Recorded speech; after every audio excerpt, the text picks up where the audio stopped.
Hello, welcome to another episode of What Nobody Told Me After 65. Well, it's your lady on the go, the lady in the know, Miss Info. This is the Information Nation, where knowledge is shared and wisdom exchanged for the betterment of a people. Well, let's get started. Today, I want to talk to you about compulsive buying behavior or shopping addiction. Yeah, shopping addiction. Man.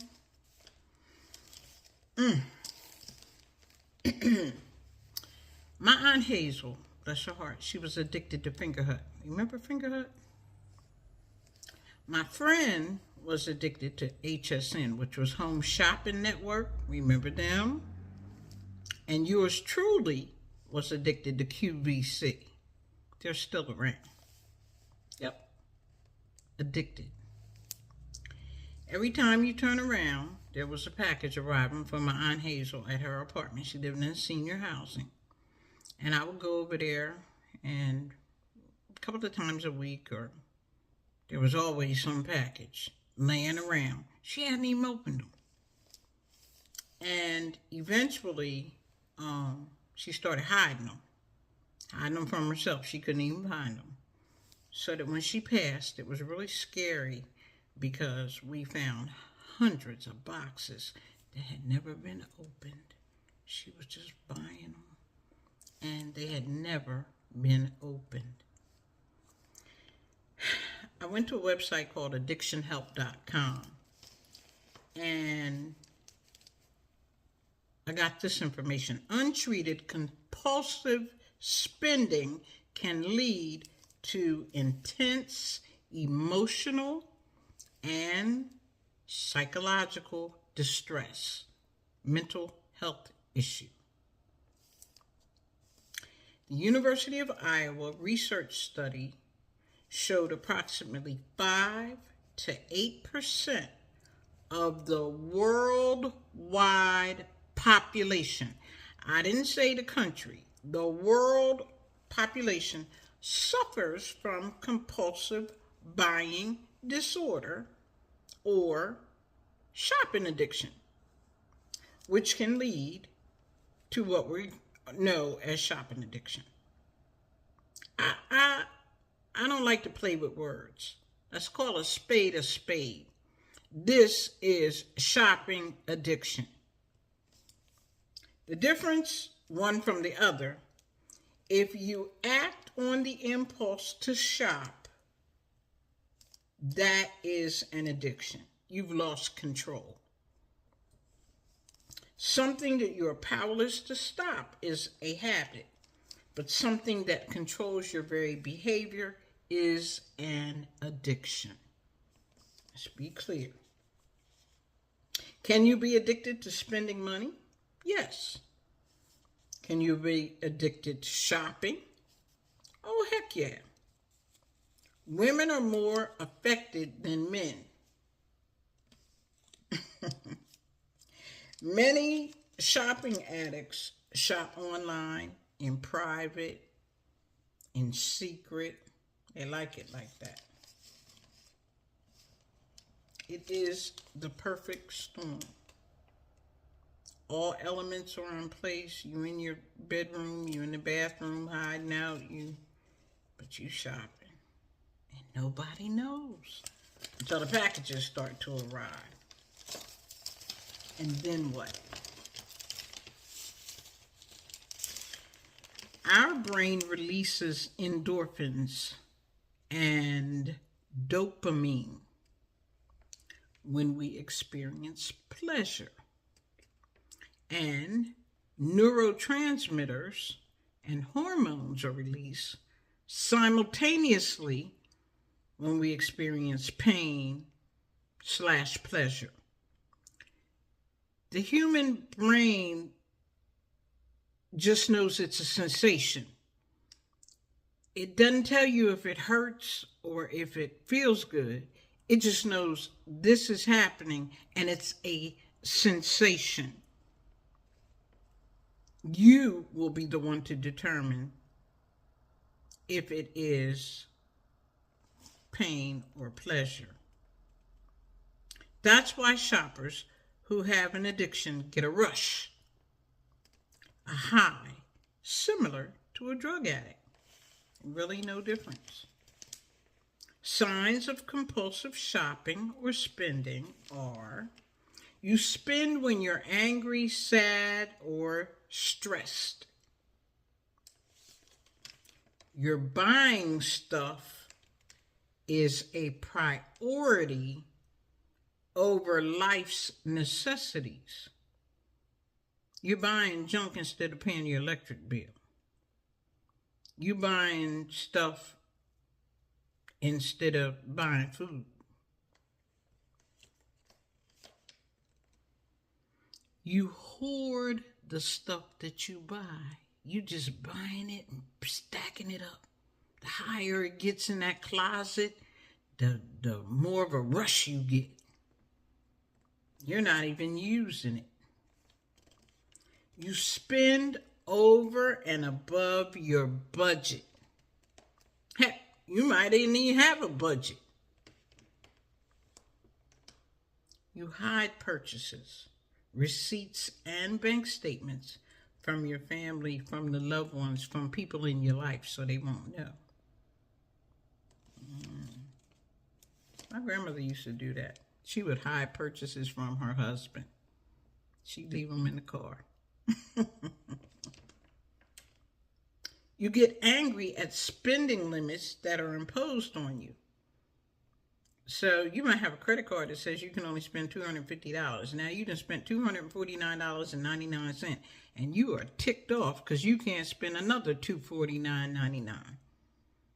Or your husband gave you a credit card and capped a limit on it. You know you can do that, like for children, and capped a limit on it.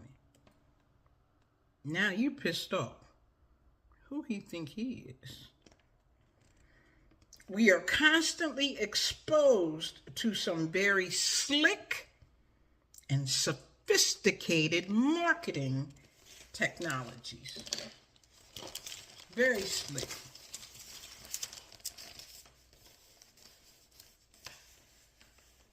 These marketing tricks are not easy to ignore. They are everywhere. I think these marketing managers should share in the responsibility of treatment, just like the cigarette industry had to do. You remember that? They knew that cigarettes were addictive. They didn't tell us. They let us get into chewing tobacco and the whole nine. And later on, when the Centers for Disease Control brought them up on charges, they were found to be negligent, and they had to do all kinds of penance. And they're still paying right today. They took cigarette commercials off the market. And yes, people are still smoking. But it's an addiction. This is an addiction, and I think that these marketing managers ought to take responsibility pretty much the same way the cigarette industry had to. I'm going to look into that. I'm sure this is not going to be a popular solution, but it would be a solution. You get the same outcomes with the cigarette industry. It's just a different methodology. Same outcomes. I don't even think they have cigarette commercials on the internet. I really don't. So, here's what I want to know. What do you think? Do you think that the cigarette industry did harm and they were caught and they were made to pay? Do you think that the marketing managers for these companies are over the top? Every time you look, they're shoving something down our throat. I'm going to have a poll at the end of this video. Tell me what you think. Yes or no? And offer your comments, your reasons why. I say that this is just as bad, just as invasive as the cigarette industry, as the tobacco industry was.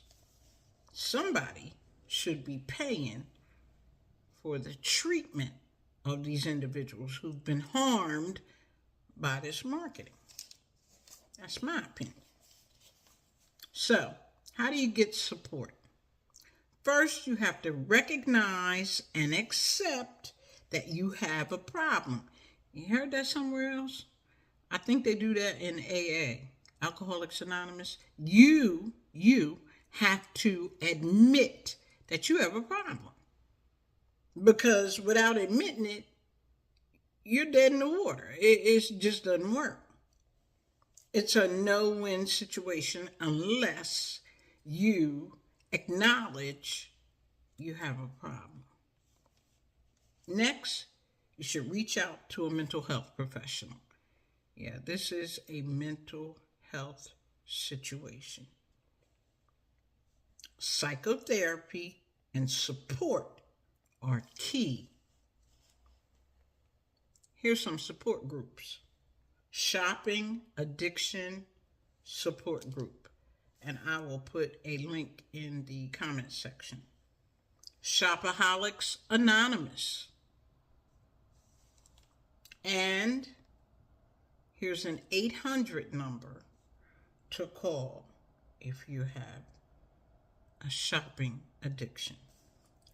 1-877-726-4727. The 4727 is HELP. HELP.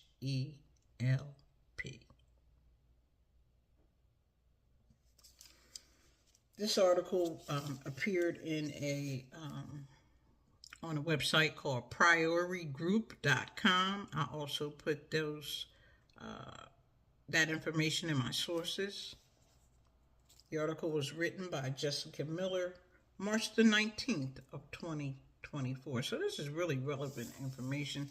It is fresh information, and this is serious business. Shopping addiction is serious business. Don't be ashamed. You know, we got some things that we got going on, and then we need to take charge. We need to be in control. You know, nothing should be taking control of us. We're the higher power. We should be in control. I hope there's been some information here that's been useful, that you can share it. I ask that you subscribe, like, share, hit the notification bell, watch the video to the end, and remember, you don't know what you don't know. Thanks for listening.